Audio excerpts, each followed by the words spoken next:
Welcome to the Aggie Football Spring wrap-up here on TexAgs.com. I'm Gabe Bock, joined by Billy Liucci here on TexAgs. Bill, you gave the peace sign right off the bat. What's up with that? We're starting it up early. Let's talk about spring football. Obviously, it was it's almost over here as you wrap up after the game. You're going to have a couple of practices next week, but let's talk about it because spring football, obviously, I guess about 7,000 or 8,000 came out to watch it on a dreary day.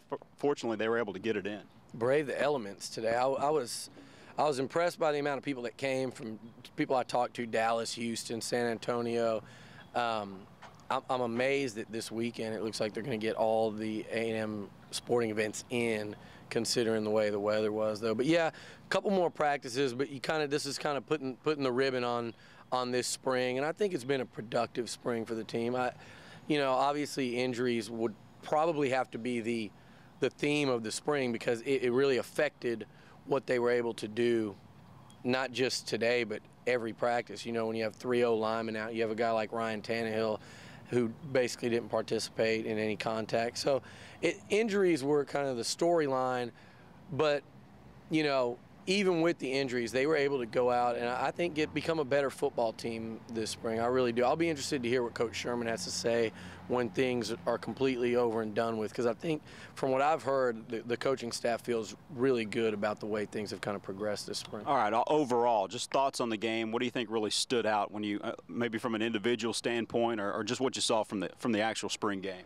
Well, 2 words, Jeff Fuller. Yeah. Jeff Fuller is on another level, not just for the guys on this team. He is every bit as good as some of these receivers that you've seen come through the Big 12 over the recent seasons. Hugo, Des, they're all different in their own way, and Jeff isn't as fast as some of these guys. Maybe he's not as big in terms of girth. He's taller. He might not be, the game breaker, but I think what they've got in him is a wide receiver who can score on any play. He can also he can be the big play receiver. He can also be the move the chains receiver. He really reminds me of J.J. Stokes. I said that when they signed him, and the more I watch him, the more he's a former first-round pick out of UCLA and NFL receiver. And I think, this year, I think he's got the potential to be a first-team All-Big 12 receiver, and that's saying a mouthful when you got guys like Des Briscoe and some of the other receivers that are out there. Yeah, when you look at what Gerard Johnson was able to do to utilize Jeff Fuller today, 3rd down in long situations, 3rd down and short, anytime on 3rd down, he was going to Jeff Fuller. And now you're only talking about, Joe Kynes even said it in the post-game interview today, you're only talking about suiting up 2 or 3 corners in this game today. It's always hard to tell at a spring game, but it's plain to see that Jeff Fuller's the real deal. He's a matchup nightmare, and A&M has not had very many of those. Martellus Bennett was one.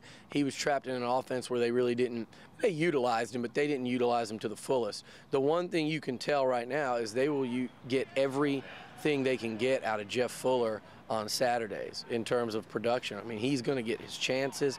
They're going to get him the ball on the slant. They're going to get him the ball. They're going to fade him up all year. If you're going to try to cover that guy one-on-one, he's going to beat you. And what I really love about Gerard Johnson, he has no problem just throwing that ball up, putting some air under it, and saying, may the best man win, and I know it's going to be number 8. So they're on the same page, and you could see that out there today. It was clear for anybody here to see that. Sticking with the offense, looking at Gerard Johnson, the quarterback for Texas A&M, oftentimes I think it's pretty clear the offensive line banged up today. He had a lot of batted passes. He was under pressure for most of the time, as were the other quarterbacks, and the defense clearly won this day. There was a scoreboard mishap, and Mike Sherman even said the defense dominated, especially in the first half. But for Gerard, we all know the beautiful deep ball. That's plain to see, but what did you see out from him overall in the spring? I'm not quite sure that he has gone ahead and taken the bull by the horns and said, this is my position. He still left it a little bit open if Ryan Tannehill comes out in 2 days and just dazzles. Tannehill, that's going to be a quarterback battle this August. And anyone that doesn't think that it will be is mistaken. I think Ryan's cause was hurt significantly this spring by, unfortunately he was injured. But yeah, I just think there are several spots on this team this spring. Let's go off of Gerard for a minute, because Gerard got better. Yeah. I think he's gotten a lot better with the short game, or the quick game as it's called, and throwing the short timing passes, which that's been the area he needs to work most on, because I think his delivery and his drops and things, as the season went on last year, they all became a little bit longer and slower. As long as he's working on that, which he is, I mean, I still think Gerard could be a star Big 12 quarterback. He's got to have the protection in front of him to do it, but he has that potential, and he has all the leadership qualities. He's got everything. I think this spring, if there was one concern, there were a lot of position battles or guys were out or whatever, where people were asked, step up and take the job.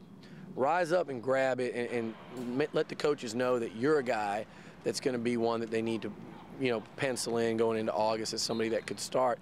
And I don't think that was answered at a lot of spots. Behind Jeff Fuller, who's it going to be at receiver? I didn't feel like guys were just necessarily, rising to the top there and making a name for themselves this spring. I did see some things I like from the young linebackers, and they need to, because these freshmen coming in are really good. You can see Jonathan Stewart on the sidelines today. He looked like, an NFL player having come back to, to catch the spring game. I mean, they've got some really good linebackers coming in. Those guys are going to have a chance to play from day one. And then, offensive line-wise, the injuries really held them back and kept guys from kind of jumping up and grabbing it. And then I think at the backup quarterback, that job, not only will Gerard compete with Ryan in the fall, in August, but I also think that backup job is still completely wide open. And I think Mike Sherman's got a tough decision on his hands in August. If Ryan ends up, not beating out Gerard, if Gerard ends up winning that job, then he has a really tough decision on his hands. Do you leave Tannehill at quarterback, or do you let him be your co-number one receiver, which he proved he could do last year?